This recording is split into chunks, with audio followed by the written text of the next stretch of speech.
Hey guys, today I'll show you how to install the Canon PIXMA MG2570 driver step by step. First, download the driver from Canon's website. Finally, run the installer and follow the prompts.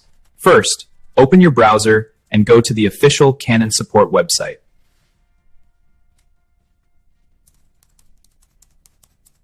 Now search for your printer model, Canon PIXMA MG2570, and select it from the results. Choose your operating system and download the latest driver file.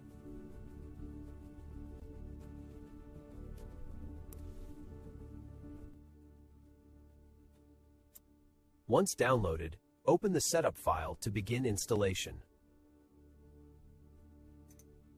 Click Next, accept the license agreement, and choose Standard Installation.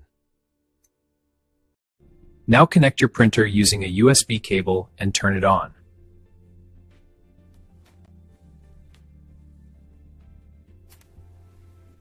The system will automatically detect your printer and continue setup.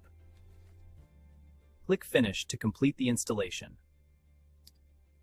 And that's it! Your printer is ready to use.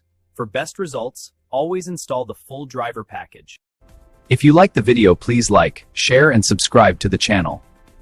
And call now 1-833-321-1006, toll free.